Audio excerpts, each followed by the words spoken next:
Hey, what's up everybody? My name is Isaiah. I'm a licensed professional counselor and this is Therapy Today. Today we are diving into a new video that came on the Law and Crime Network. We're dipping back into our true crime roots, and this particular crime and body cam video that we're reacting to today is less intense than what we've been seeing with the Ruby Franke and Jodi Hildebrand stuff, but it is still involving a child, it is still involving a mother who is charged with child endangerment, and you'll see why in the video. But basically the setup is that the police were called multiple times to this house, and when they pulled up today, the child was out in the yard with no pants on, and for whatever reason, they weren't able to find the mother until a lot later. The door was open, they had rang the doorbell, they had called to her, and apparently she had not responded or was not home, and the child was just wandering around in the yard. So a couple of things that this video is going to touch on include the fact that the boy is autistic, how the police interact with him and with the mom, as well as the presence of what I assume is a social worker who is coming to explain to the mom what the situation is, setting up a safety plan, and then explaining to the mom the steps that she needs to take in order to keep her son safe. And I think this touches on some raw nerves for some people, because a lot of the fear when it comes to social services and social workers in general is, are they going to try to take my kids away? And we'll dive into some of that as we see that come up in the clip ahead. So be sure to like and subscribe, make sure you stay up to date with all of our content and help our channel to grow, and let's dive into it. How are you? Is mom or dad home? What's going on? Police department. Can you come here? Come here. So the first question that I have is why the police were called to the house in the first place. Later on, they will say for context that they were called multiple times out to the house in the week, and I'm just curious what would have prompted this call today. But that's one thing to consider as we're watching the rest of this video, is that this is not the first time that this has happened. And of course, since the kid is blurred out, I don't know exactly how old he is. And obviously I can't tell how far on the spectrum he might be, but you can see a little bit in just the glancing lack of interaction when the policeman is addressing him directly and he just walks by as if he didn't hear anything. That by itself does not make someone autistic, but if I know that from the beginning based on the description in the video, then it's definitely a clue as to what is going on here.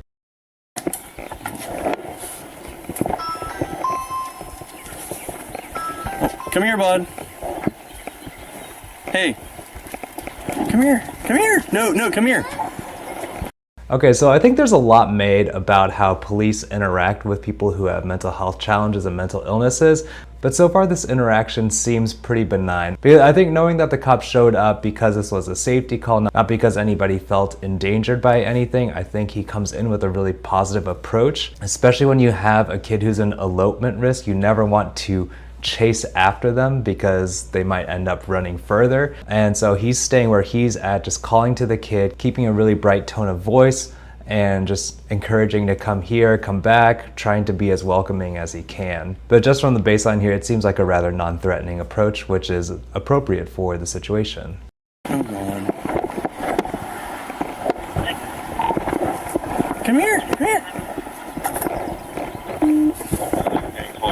I could see why there would be police called and why there would be concern about the situation, because I don't know if this was like a main street or something that he's playing right next to, but the cars seem to be going at a decent clip, and there doesn't seem to be much of a sidewalk or much barrier between his house, his yard, to the actual street. So I could see why people might be concerned about this kid's safety, especially if he's running around playing unsupervised, seemingly unaware of his environment, and having difficulty following instructions from adults to come back or to maybe stay away from the street.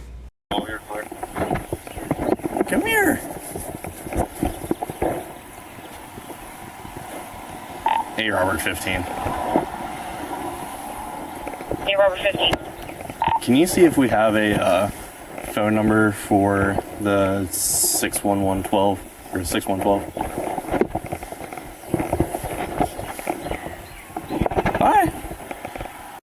And I can see this is where some of the red flags start creeping in, that he's rung the doorbell, he's called into the door with an open house, the kid just wandered out and the mom is nowhere to be found, and now they're looking for a phone number to, I assume, try to get in contact with her. All this could definitely be a safety issue, again, considering that the door was apparently unlocked or he can let himself out, and he's just wandering out and playing and presumably underdressed based on the description of the title. Favor, stay by. Is this your doggy? Is this yours? So the person that called in was Jenna White. She said that the child and the dog were reunited with the mother and sister at 6130 Westport Road. You're clear. I have the child out here. I'm just trying to see if I can get a phone number. I don't. Hi. And again, I think this policeman is doing an admirable job going into this situation, not knowing a lot about the kid or the family, and kind of allowing the kid to dictate and come close or move far away as he feels comfortable. And I think that really helps to establish a bit of trust and not forcing certain boundaries or certain interactions on the kid, letting him work at his own pace to get comfortable with this interaction and with this policeman.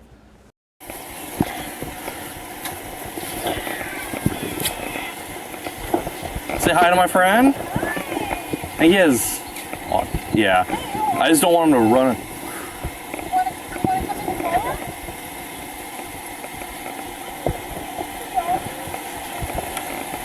I know Canup talked to him yesterday, but the door was open. I rang the ring doorbell and nobody's in there.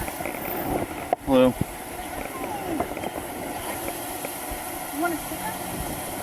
You wanna? I'm gonna go yell in there some more. Yeah, so yesterday Canup and I were out here for the same exact kid, and Canup found the parents, talked to them, but nothing I don't know yet. All right, so this is important because we'll see who I assume is a social worker coming up here in a few minutes, and it's important to remember that they came out here just yesterday, apparently talked to the mom about the potential safety concerns, and looking at the street now, yeah, you've got a two-way street with a looks like a double yellow line, no sidewalk, and so absolutely you could be concerned about safety for the kid. Did he, right around this time? Is it in Sun? You might want to check Sundance if Can't talk to the parents yesterday. Hello. I'm going to tell you something. Yesterday, that was right there Was out here running here. Yeah, we were out here for the same thing yesterday, so. Okay, I'm glad somebody's taking care of this. Yeah. I mean, on purpose, he ran right as I came up. Yeah, he has autism, so that's why. But He had his laptop in his hand, but I thought maybe he's. Oh wait, look, autism or not, again, I don't know how old this kid is, but he shouldn't be running around in the yard right next to the street without parental supervision. But I guess I can see why that makes it a little more concerning for everybody involved.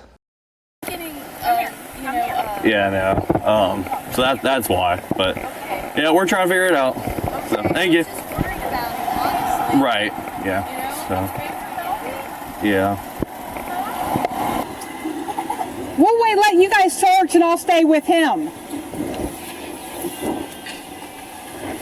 Can you go in and search the house with him? He yelled in there, I got the kids, but no one's answering. Hi, I like your shirt. I like your shirt. I can appreciate what these police officers are doing. I think, first of all, this is a pretty heavy response. I think we're at 3 police cars in the driveway now. And one thing I noticed is that even as she's yelling to communicate with the other officers, when she turns to the kid, she changes her tone, again, very welcoming and trying to be very non-threatening, which I think is helpful in this case, especially when he might be in a very unfamiliar and potentially uncomfortable situation, being in a stranger's car, having a lot of new people, potentially strangers all around him. So I can see how they're trying to make him as comfortable as possible. Of course, since he has a risk for wandering around, wandering away, but also not wanting to spook him. Hello. You want to go over the plan? So I just looked at the plan, okay? And I talked talked to your mom and I talked to your sister. So your mom said she gets out of school next week, but I still don't want her coming back here until you make those changes on your house. Okay, so this is who I presume to be the social worker talking to the mom now, and she's saying that the kids are going to be living with the mom's mother, I believe it sounds like, until the mom can make some changes to allow for better safety in the house. And so she's talking about a safety plan. And I think this is where social workers get a bad rap, or especially social services gets a bad reputation, where the stereotype is the first sign of abuse, the first sign of neglect, they're gonna take away your kids. And I don't know what this locality's kinds of policies and precedents are in terms of that, but we'll see how that shakes out. But right now they're talking about a safety plan and having the kids not live in the house until she can make it a safer environment for them. I'm going to show you something really quick. This is a lock that you can buy.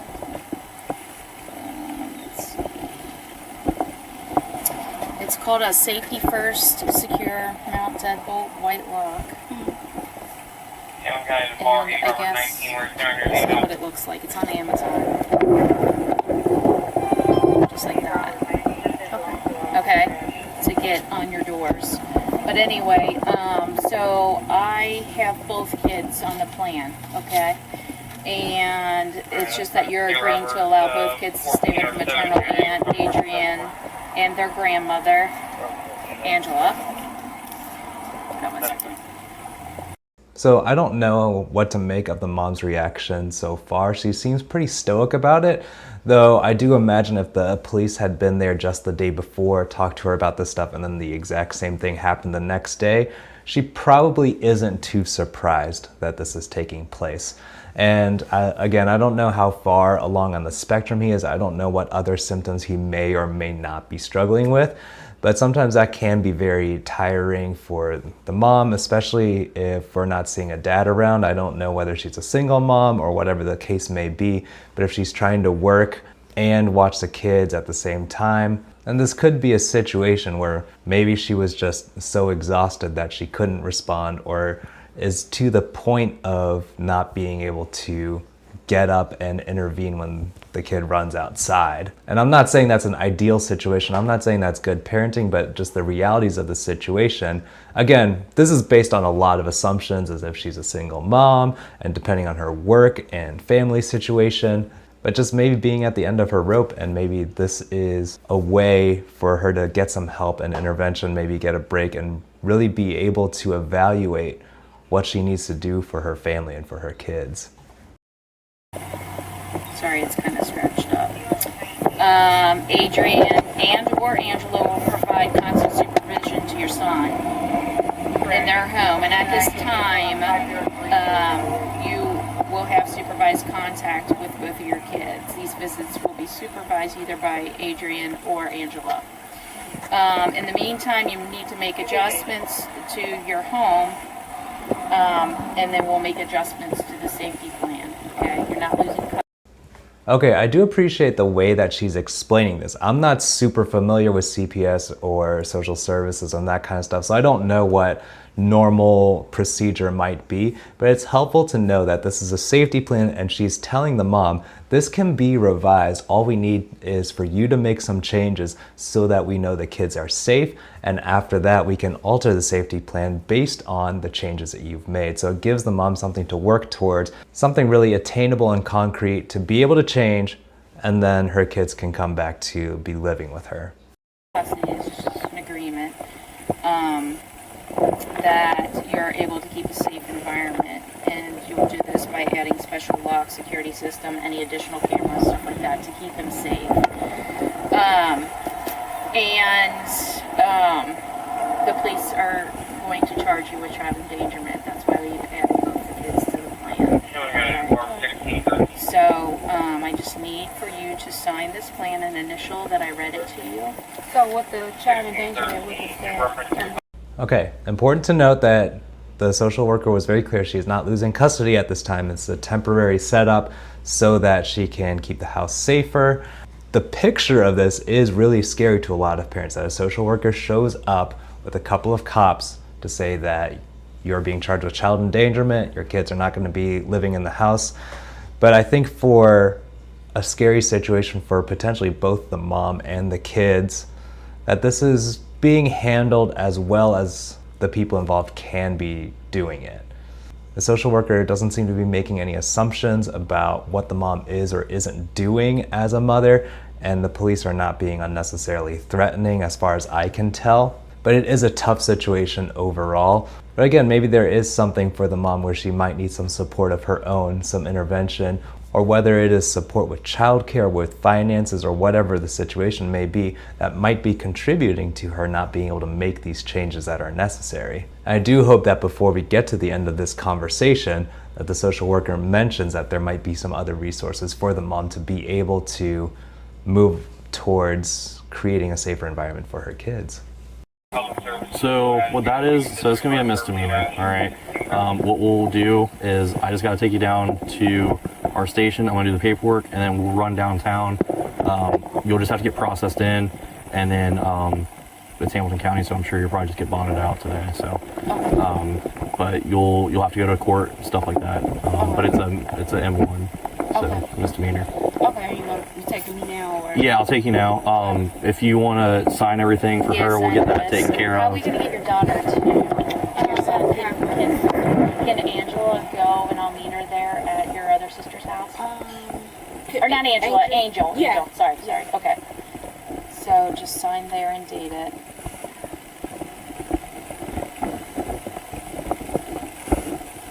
Today's the 30th. 5:30. She seems to sign that very readily. Again, I don't know where she's at mentally or energy-wise, and she may be exhausted and just wants to get it over with. But anything that involves my kids going to live in a different living arrangement or in someone else's house, I would be looking that over very carefully to make sure of what I'm signing. And then just initial here that. Alright. Well, I guess you don't, this is a new one. I guess you don't have to initial, but I read it here. So I'm going to give you a copy, and then I'll give your sister and mom a copy. I'll give you the other one. And the reason for the plan, I added the caregiver unwilling, unable because you're being arrested. So that's why I added your older daughter. Okay.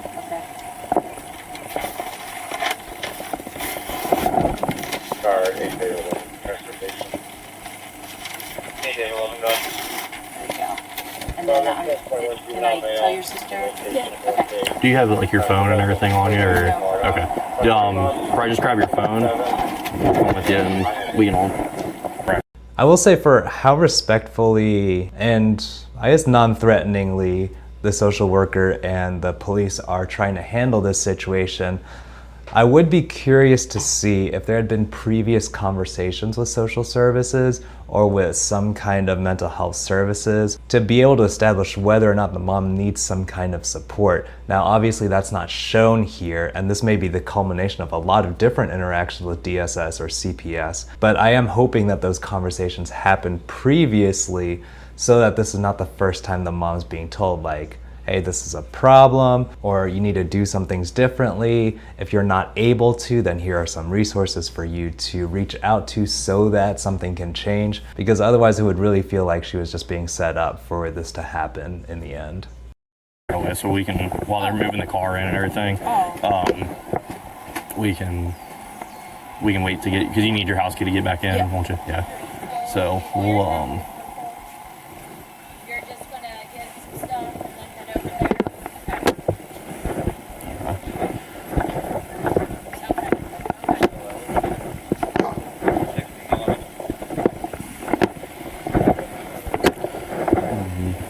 So you got everything you need? Okay. You can just go up here. It's going to be that car right there. We'll just... If that's the kid that's being temporarily living with the grandmother and the aunt, I am curious that the mom, at least as we see on video, hasn't conversed with him, hasn't explained what's going on to him, to at least try to help him understand and be prepared for the transition that he's going to be sleeping in somebody else's home or hanging out with grandma and his aunt for a while and not seeing mom for a little bit. Those are all things that could potentially make the transition easier. Of course, that conversation could have happened off camera, so I don't know for sure. But that is something that I would think maybe help the kid get settled, have a little bit of explanation and understanding of what's going on. Go on the passenger side, so and I don't want to handcuff you in front of him, so that I'm not trying to scar the kid. So.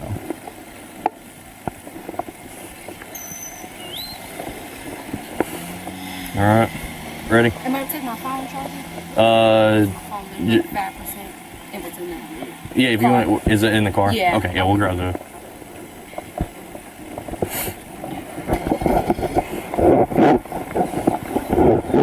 I said it's just a misdemeanor, so it's not like a felony or anything. So it's just get down there, get fingerprinted, and then you just get a court date. I'm trying to get it as quick as possible.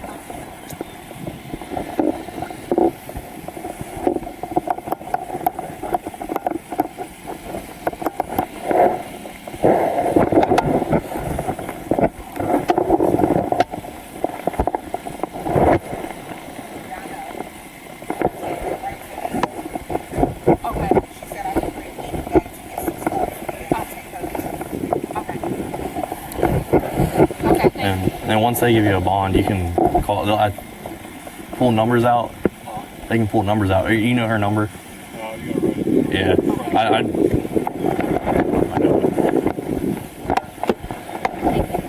But yeah, they'll. You get the call and then have them come bond you out. Or,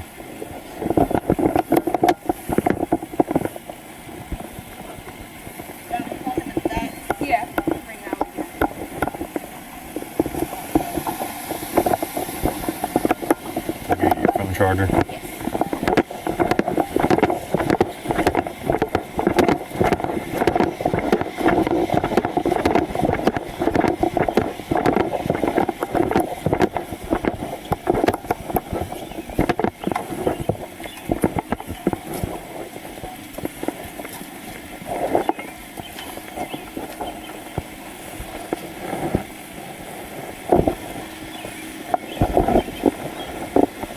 This is not a mental health thing, but this cop is fidgety. He's moving all over the place, camera's shaking even when he's standing there.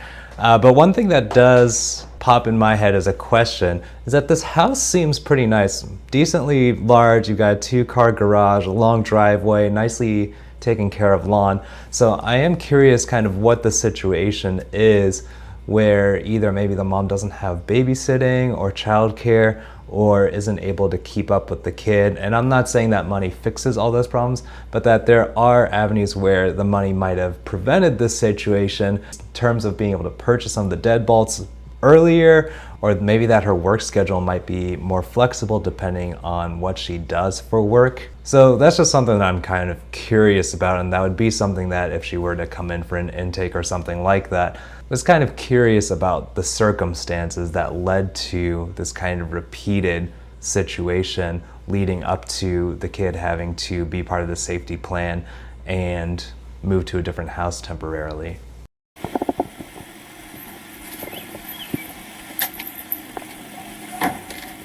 Oh, you said something, right?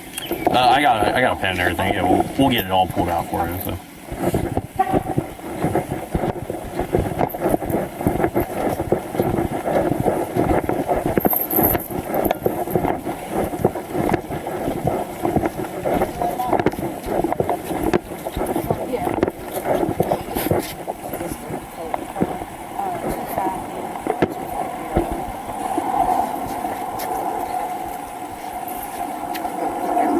I'm gonna take it with me to my phone with me.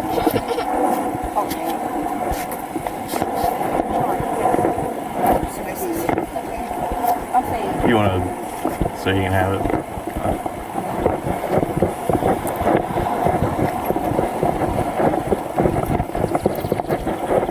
All right, so obviously this is happening off camera where the mom's walking with whoever that other lady is along with the kid. And that would have been where I would have thought that conversation would take place. Like, hey, you're going to stay with this person for a couple of days while I get things figured out at home. We want to make sure that you're safe. Do you have any questions about what's going on? And as far as I can tell, obviously, you know, the video and mic quality are probably not studio grade on this body cam, but I don't notice any of that happening off camera. You're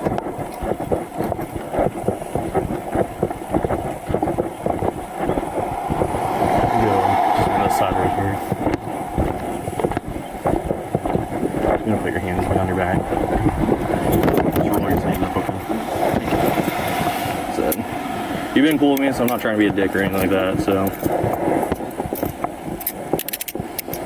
Not too tight. Roll it in just like that. Turn. There you go.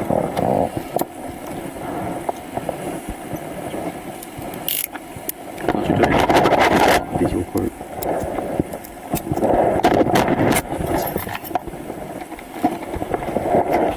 Go ahead and have a seat, and I'll buckle you in. And it's sometimes more comfortable if you like lean forward a little bit.